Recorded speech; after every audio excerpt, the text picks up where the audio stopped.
सच बोलने वाली बहू। देखो ममता, मैं आज ऑफिस जाने के मूड में नहीं हूँ। किसी का फोन आया ऑफिस से तो बोल देना कि मैं घर पर नहीं हूँ, किसी जरूरी काम से गांव गया हूँ। ठीक है, मैं चला सोने, बाकी मैं संभाल लूंगा। ममता बेचारी, जैसा नाम वैसा ही नेचर।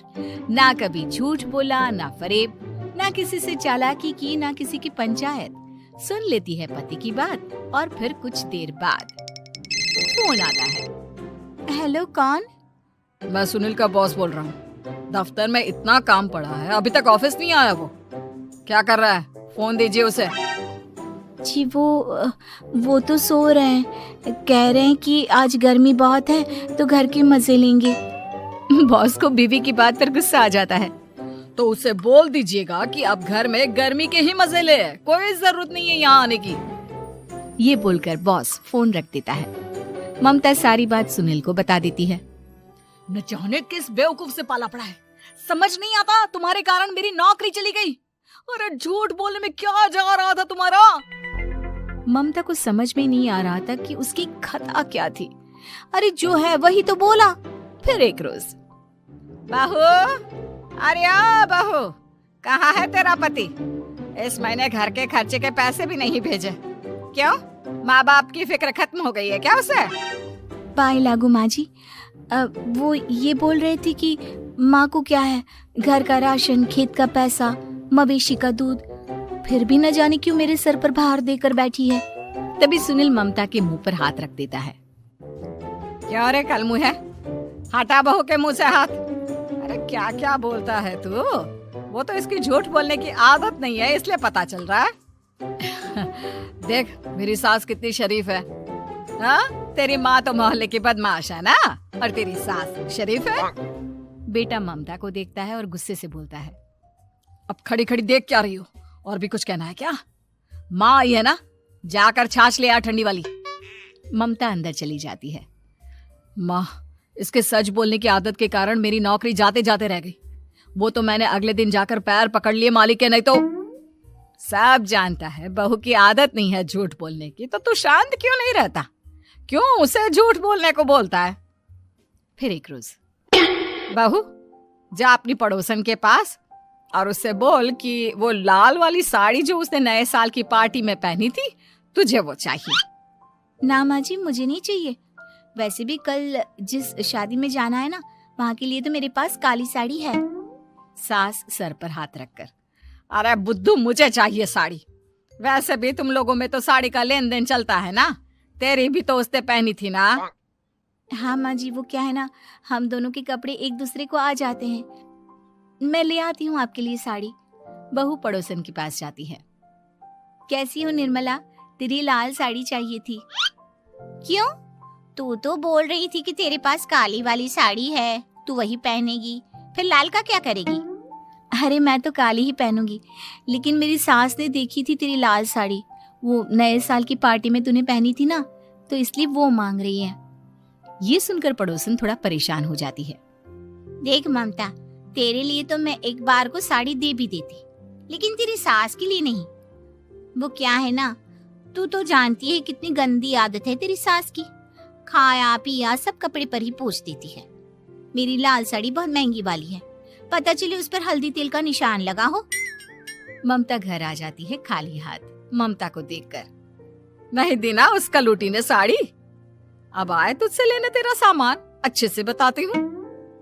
माँ जी, वो क्या है ना, मुझे तो वो दे रही थी, लेकिन आपके नाम पर नहीं दी। अरे किसने बोला था मेरा नाम लेने को? बोल देती तुझे पहनना है, लेकिन ना, तू तो ठहरी सच की देवी। न जाने सास क्या सोचती है और हंसने लगती है। अरे माँ, क्या हो गया? क्या सोचकर हंस रही है? याद है जब बहू को देखने गए थे?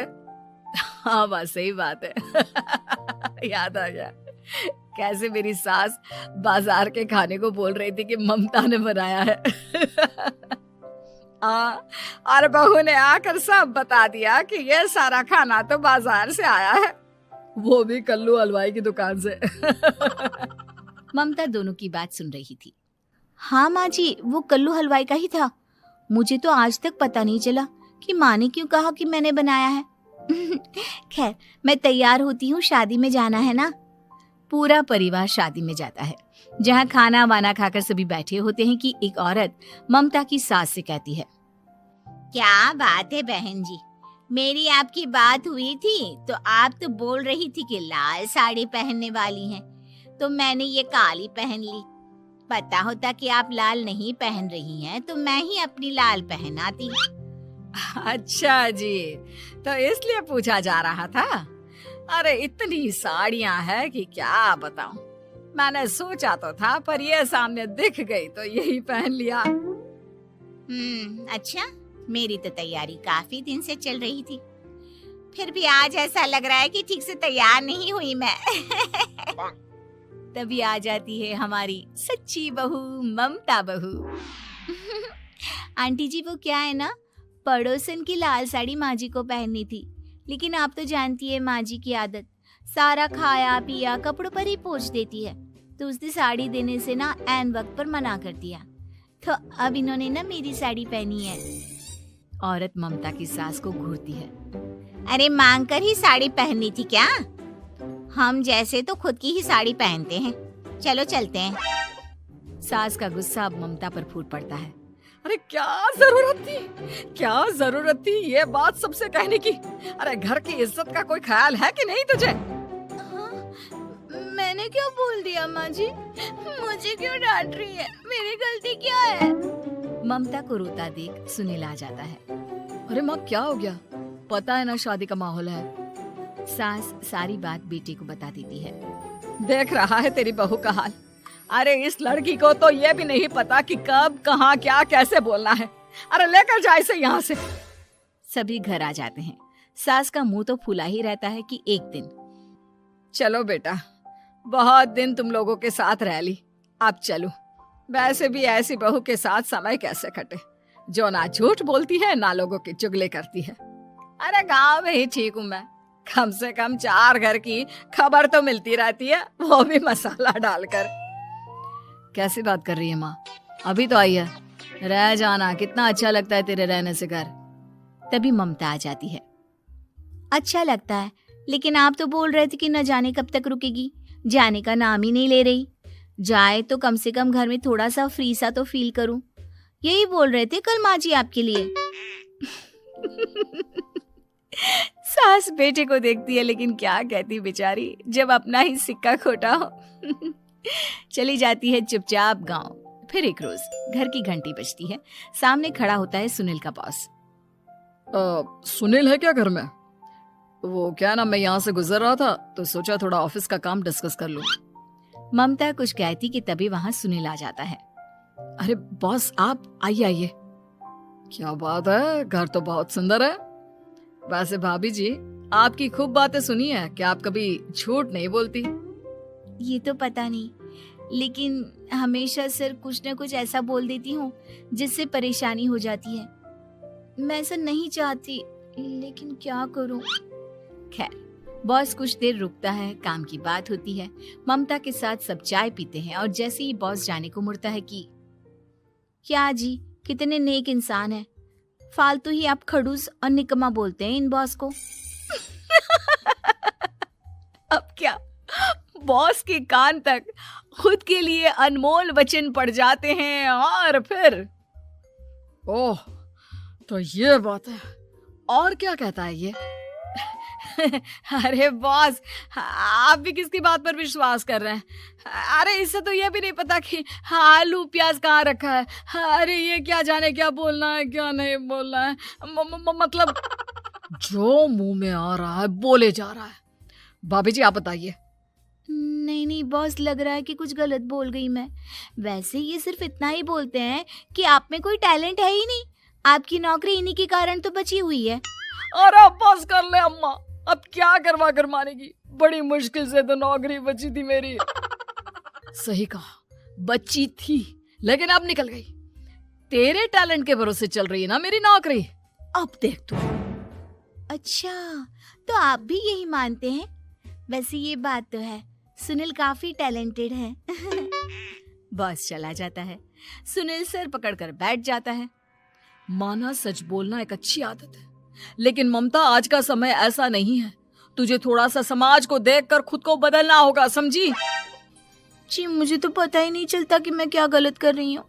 यकीन मानिए मैं जानबूझकर नहीं करती। सुनील सोच लेता है कि वो किसी न किसी तरह अपनी बीवी के इस भोलेपन का इलाज करके रहेगा, लेकिन सवाल ये कि कैसे का जवाब अब मिल जाता है। और फिर एक रोज ममता की माँ आती है। ममता, तुझे तो पता है तेरे पापा का काम ठीक नहीं चल रहा है, कुछ पैसों की जरूरत थी, तेरे पास हो तो मदद कर दे बेटा। ममता माँ को घर खर्चे से बचाए पैसे दे देती है। पैसे देने के बाद सुनील आ जाता है। अरे सासू माँ, आज यहाँ कैसे आना हुआ? नहीं बेटा, वो ममता की याद आ रही थी ना तो आ गई। वो क्या है ना, पता है पापा का काम ठीक नहीं चल रहा है, तो माँ कुछ पैसे लेने आई थी। क्यों? यहाँ क्या पैसे का पेड़ उगा है? अरे कौन सी माँ अपनी बेटी के ससुराल का खाती है? कोई जरूरत नहीं है पैसे देने की। वापस कर दो माँ जी पैसे और निकलो यहाँ से। आगे से यहाँ पैसे लेने नहीं आना। सुनील ये बोलकर निकल जाता है। उसके जाने के बाद, बेटा ममता, तूने मेरी बेइज्जती कराने के लिए यहाँ बुलाया था क्या? अरे छोटा सा झूठ बोल देती तो तेरी माँ की इज्जत बच जाती, लेकिन चलती हूँ मैं। सास बाहर जाकर बाहर खड़े सुनील से कहती है, तेरे कहने पर बेटा हमने ये नाटक तो खेल लिया, लेकिन उसका क्या असर होता है ये नहीं पता। थोड़ी देर बाद सुनील घर आता है। देखिए, मुझे मेरी गलती का एहसास हो गया है। मैं समझ गई हूँ कि सच कितना सच होता है और उसकी कीमत आज के समय में बहुत बड़ी है। माफ करना, मैं आज से सच कभी नहीं बोलूंगी। क्या? कभी नहीं? फिर क्या, दोनों मियाँ बीवी खुश रहने लगते हैं, क्योंकि बीवी को थोड़ी सी झूठ की आदत हो जाती है। उम्मीद है कि आपको हमारी ये कहानी पसंद आई होगी। कृपया हमारे चैनल को सब्सक्राइब करें और सभी अपडेट्स के लिए बेल आइकन जरूर क्लिक करें। और हाँ, वीडियो लाइक और शेयर करना मत भूलिएगा। Bye bye.